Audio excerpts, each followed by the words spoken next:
So these two friends is Tato and Ben take part in a 400-meter event at the athletics meeting.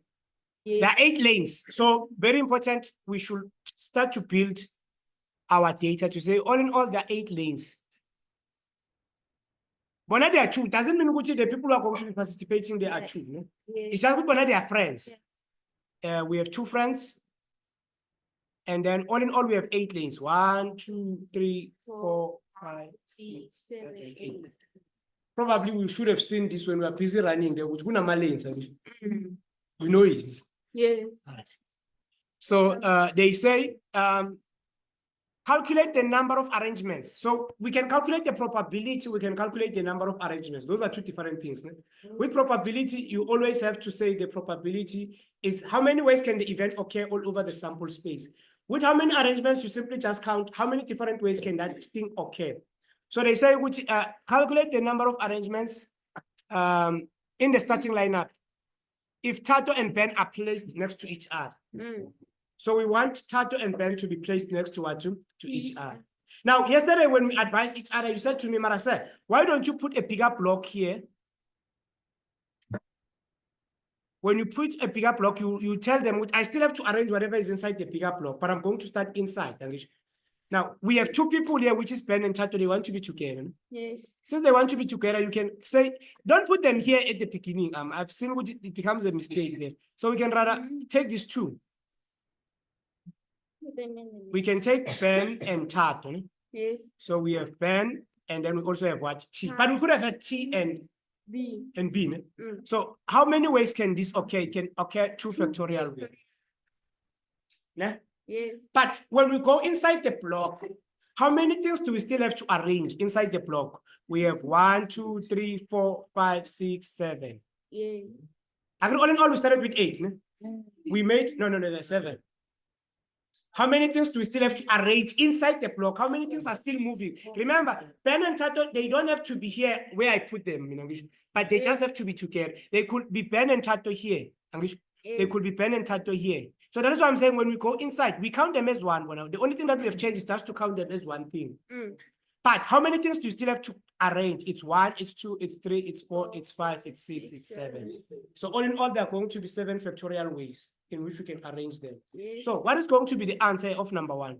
It's going to say that we have 2 factorial, which is for Ben and Tato and Ben.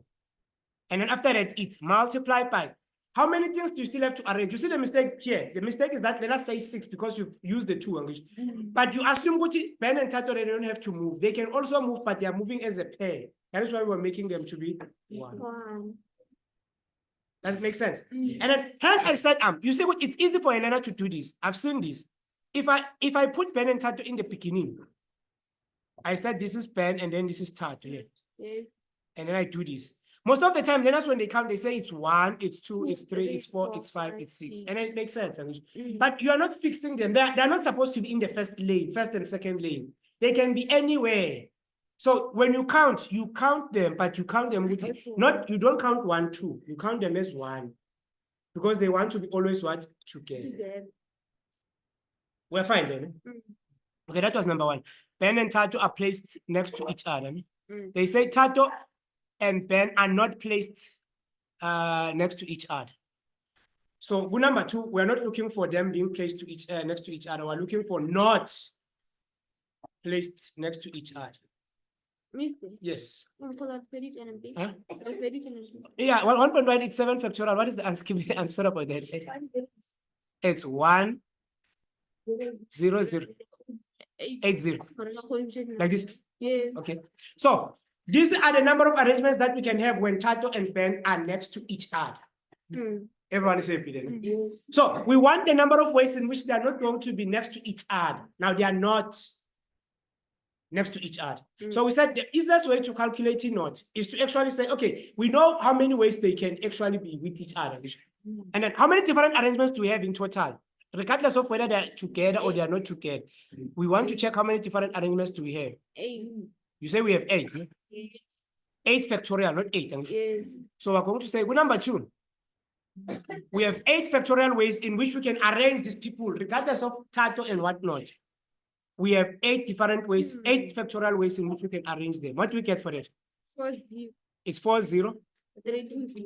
320. Mm. Like this. No? Mm. So the not part, not. So we can say that one is going to be given by 40320 minus the number of ways in which they are together. Yes. So if you take out the number of ways in which they are together, you're going to be left with the number of ways whereby they are not together. Because remember, doing something and not doing something, they are complementing each other. So what are you going to be left with here? You're going to be left with 10080. 30. It's what? 30. 30. 240. 240. 0. 0. Okay, sharp. Okay, we are moving on to the last one, Manj. These were the questions that I felt would were a little bit of interest because we're dealing with the knot. And then when you're approaching a knot, if you try to calculate how many different ways can they not be together, like how to even structure it on your arrangements, we want them not to be together. It's going to be difficult for you. But if I say, okay, let's count the number of ways in which they can be together. Yeah. We want them to be together, and then we say, but how many different ways can these people be arranged? Then we subtract, it becomes simple that way. Wait. They're present. All right.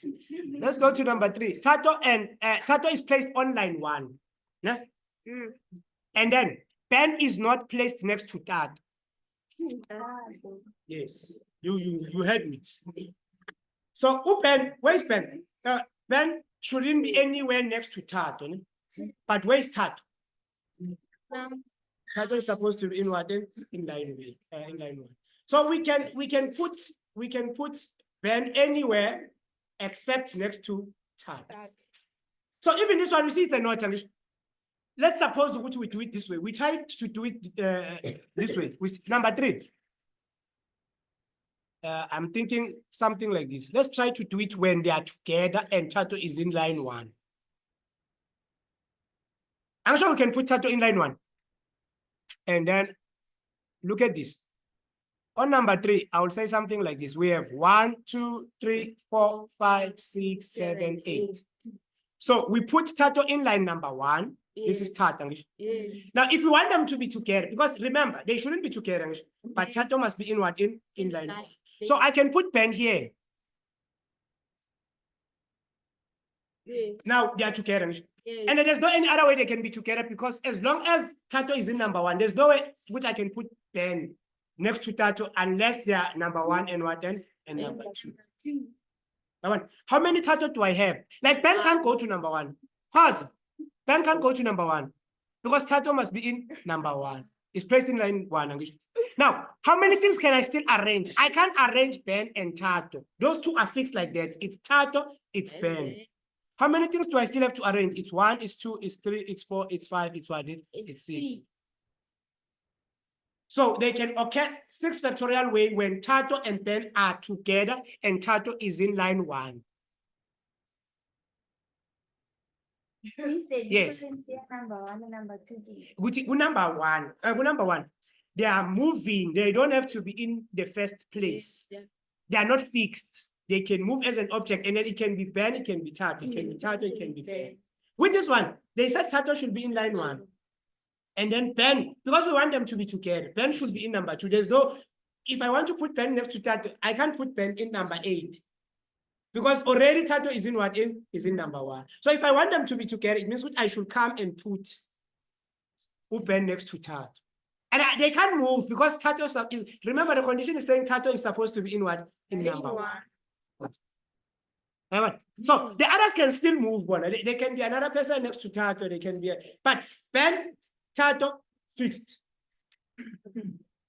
Does it make sense? Okay. So all in all, we can say it's going to occur 6 factorial ways. Yes. What you get? 720. 720 ways. They are together. Pen and Tato, number 1, number 2. Yes. Now, how many different ways they are not next to each other? Yes. How would you do that one of not? So not how many different ways can they be arranged? We said it's 8 factorial. Minus 6 factorial. So 8 factorial minus 6 factorial is going to give us the number of ways in which they are not. Actually, 6 factorial is this one already that we've done. So it's 8 factorial minus 6 factorial. 39. You get 3, 9. 9, 600. 6. 600. Yeah, so this is the number of ways in which Tato and Ben. Tato is going to be placed in line 1 and Ben is not going to be placed next to Tato. They could have also asked us the probability. Let's write the probability. Let's make it to be number 4. The probability that Tato and Ben are not next to each other. Or let's do this one number 3. The probability that Tato is placed in line 1 and Ben is not placed next to Tato. So that one will say something like this. We have the probability of Ben not. It's time. Time flies when you're having fun. So we have 8 factorial minus 6 factorial all over 8 factorial. Then this is going to be the probability that they are not, but Tato is in line 1. Yes.